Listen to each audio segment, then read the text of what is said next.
Torej, Rachel Hartshorne, supporting the creation of accessible materials at Leeds University Business School. Rachel Hartshorne je learning technologist in dejansko iz torej Leeds University Business School, strokovnjakinja za izobraževalne tehnologije, predstavila nam bo svoje izkušnje in usmeritve pri nudenju podpore visokošolskim učiteljem in sodelavcem pri uvajanju digitalne dostopnosti pri učenju in poučevanju. Rachel, hello. Do you hear us? Everything okay? We see you. We do not hear you at the moment. Now we hear you. It's okay. It's okay. Yeah, thank you very much. So I will give the floor to you. I just introduced you briefly, and I will leave the rest to you. So it is your floor. Please do the presentation. Thank you very much. Thank you. And thank you so much for inviting me here today.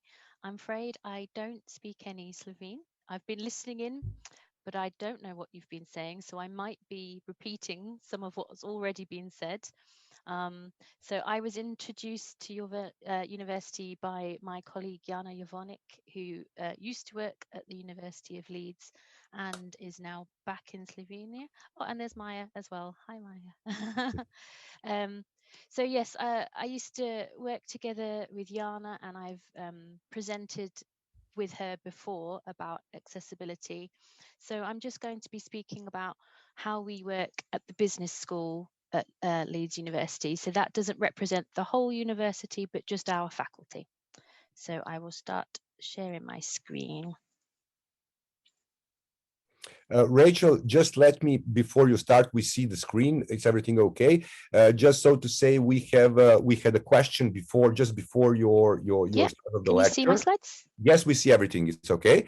We had a question just to tell you. So there are some participants that would like to see subtitles. So after the presentation, since we are going to record it, we are going to add the subtitles and of course your slide so that it will be more accessible to the listeners and attendees. Thank you. Please.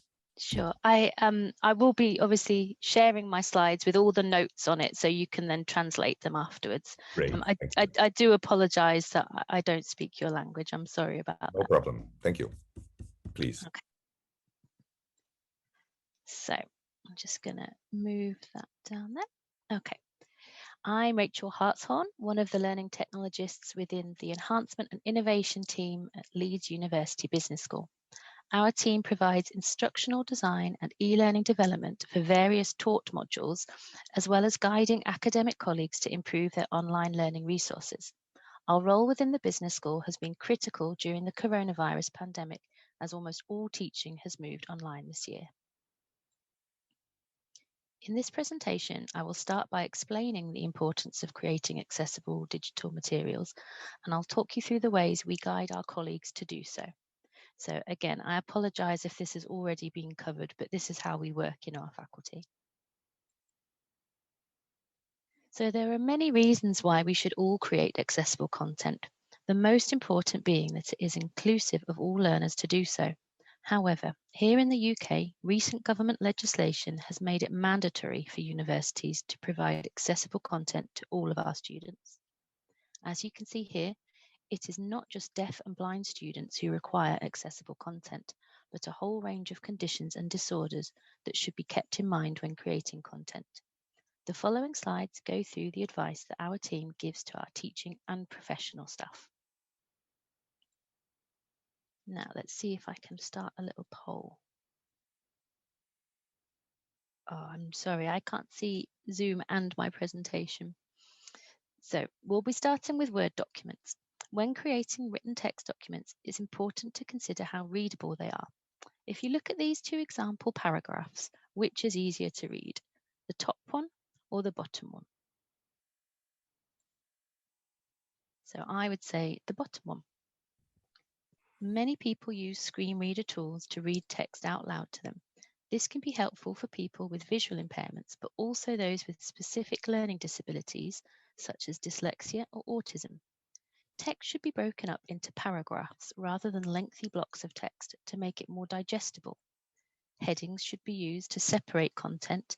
Again, this is helpful for screen readers, but also a useful revision tool. Font should always be sans serif, such as Arial or Calibri, which is easier to read than Times New Roman. When emphasizing text, never use italics, only use bold. Similarly, do not underline words. This should only be used for hyperlinks.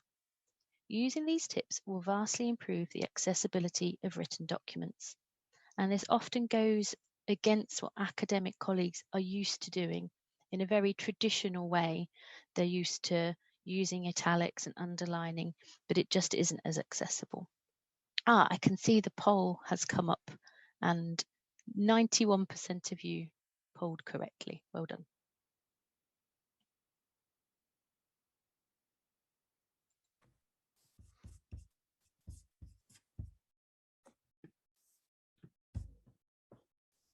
So moving on to presentation, considerations should be made when creating presentations with a few extra details to think about, particularly with images and diagrams. In the way we should add headings to text, we should add a title to diagrams and clearly labelled elements. This gives context to screen readers. Colour should not convey a message alone, as everyone sees colour in a different way.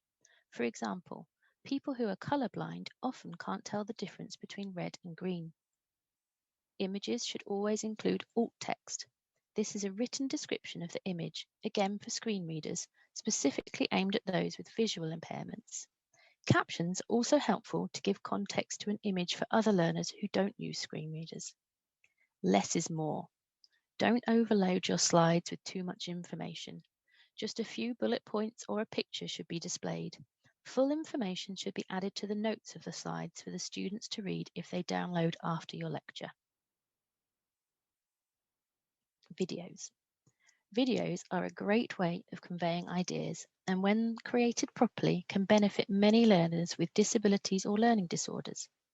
In-video captions or closed captions must always be used. These are automatically generated on most video platforms but must be checked for inaccuracies. Downloadable transcripts are a great way of providing the same information in a different format. This can be a useful revision tool or backup for students who have poor internet connections. The visuals in the videos themselves should be mindful of the details we have already talked about, including font size and style, as well as clearly labelled diagrams, good contrast, and careful use of colour. Audio descriptions of what is happening on screen is also necessary. Finally, you will want to share your accessible documents, presentations, and videos with your students. Here at the University of Leeds, we use Blackboard VLE, which is a very common virtual learning environment. Clear navigation is really important for the students to be able to find relevant information. Think carefully about how you structure your menu and folders. We encourage our academics to give context to all of the content they upload by adding narrative text, not just uploading links to files. This text should be written with the same considerations given to any other document, using the correct font types for students rather than sticking to the default. Small changes can make a big difference to the student experience. So how do we share all this information with our staff? We provide live training sessions via Microsoft Teams, as well as facilitating a community of practice to share regular updates. So we set up Microsoft Teams site so that we can add announcements, but also for our staff to ask questions and talk amongst each other about the different topics around accessibility. We also have a large SharePoint site with a dedicated accessibility section which contains printable guidance as well as video tutorials. So SharePoint is how we use our intranet. So it's only available to staff and they log in and they can find all the guidance that we have provided. So that's how we work in our faculty. And it was just a brief overview. So I'm going to close my presentation. I can send this link out in the chat message in a moment. And please do ask me any questions. Thank you.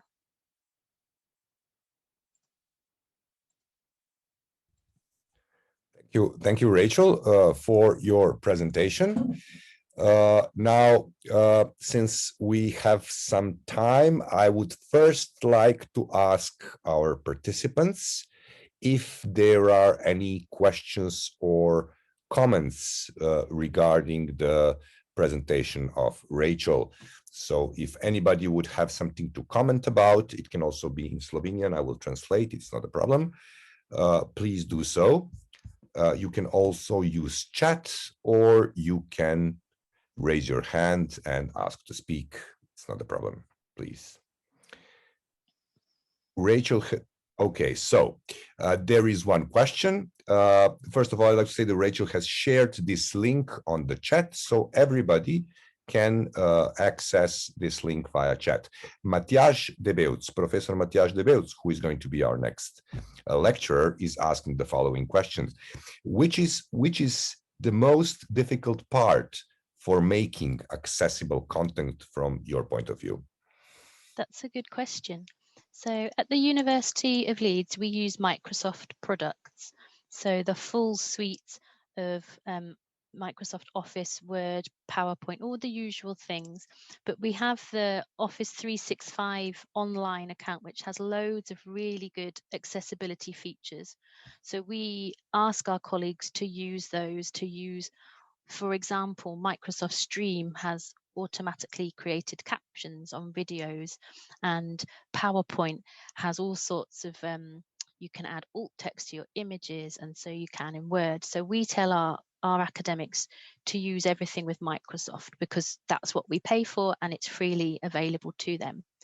One of the difficult things we have is academic content from the library. For example, older articles and journals that aren't as accessible, particularly in the PDF format. So what we tell our staff to do is explain to students that they might not be accessible. And if the students find it difficult to read certain articles, we will try and find it in a different format. So we have part of our VLE allows PDFs to be turned into audio content, so the students could listen to it rather than read it, but also HTML content, which means they can change the format of a PDF to make it more readable. So it's just our job, our team is about educating our academics to make their content more accessible. I hope that answers your question. Thank you. I hope so as well.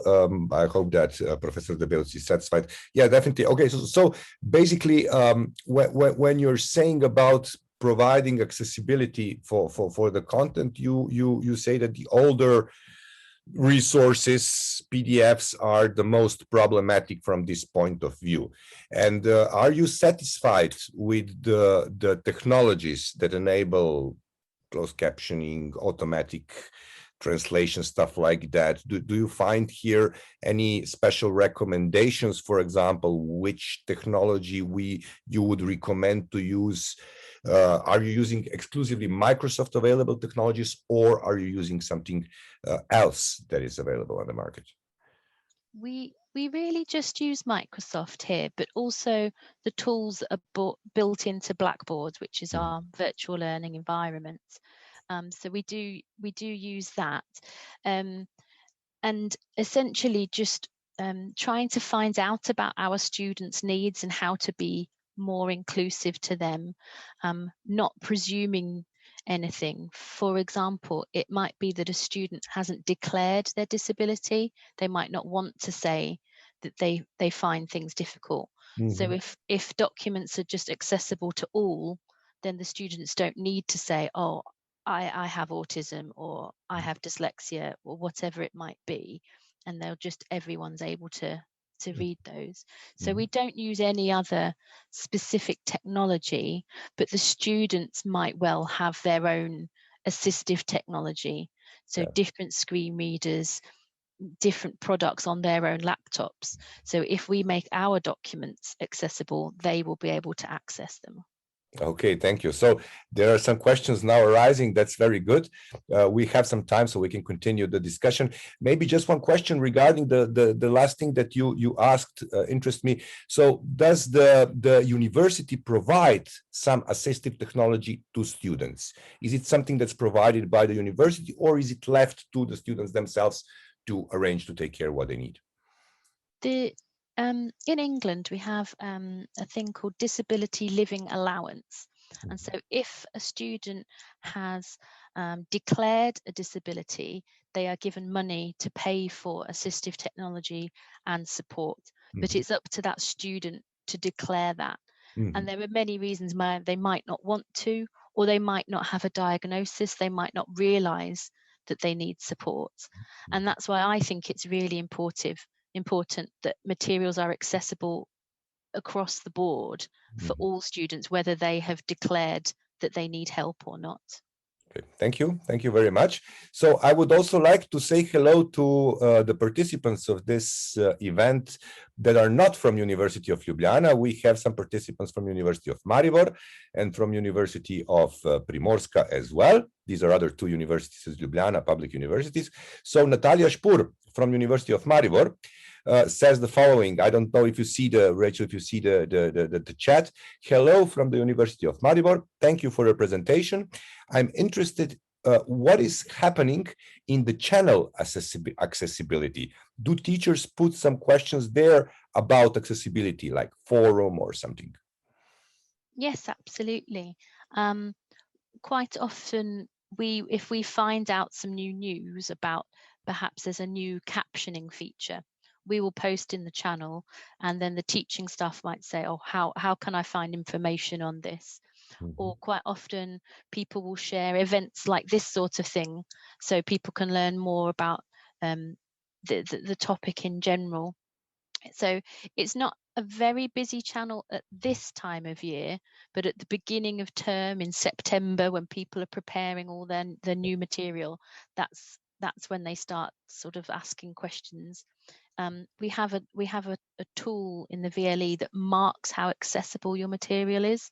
So if, for example, they're told that all their PDFs are not accessible, they might then contact us and say, how can I improve this score? And that's when we'd be able to reply and say, well, here is the guidance on how to do that. Here is how to help your students. Okay, thank you very much. So also we have a question from Slovenian Association of Disabled Students, Alenka Geist. She's asking, do you use Blackboard Alley in VLE to make alternative formats available, such like audio, EPUB, or tagged PDF or something? Yes, we do. That's just been rolled out in the past year or so. So we haven't had feedback from the students yet, but we do know that teaching staff actually find this a little bit stressful. They find it worrying if Blackboard Ally tells them that their documents aren't accessible. What we need to reassure our staff is we're there to help them, but also the students don't see this scale that says red, yellow, green, whether it's good or bad. So the students are able to download, as your colleague says, different formats to make it easier for them. And then the back end for the staff tells them whether they can make improvements or not. So it is a really good tool if you're able to get that. Thank you very much. Thank you for your answer. Are there any more questions? Would like somebody to join us via audio maybe as well, or video? If not, then I would really like to thank you, Rachel, for your presentation. It was quite useful. And I definitely think that if there will be some other questions in the near future, we are going to contact you, ask you. We are going to provide your recorded lecture with the discussion, of course, to our participants, to professors within the University of Ljubljana, with the subtitles and with your PP PowerPoint with the notes as well, so that they will be able to look at it afterwards. So Rachel has also written her email in the chat. So if you would have any further inquiries or questions or suggestions, you may contact her via this way as well. Thank you, Rachel, very much. You are invited to stay with us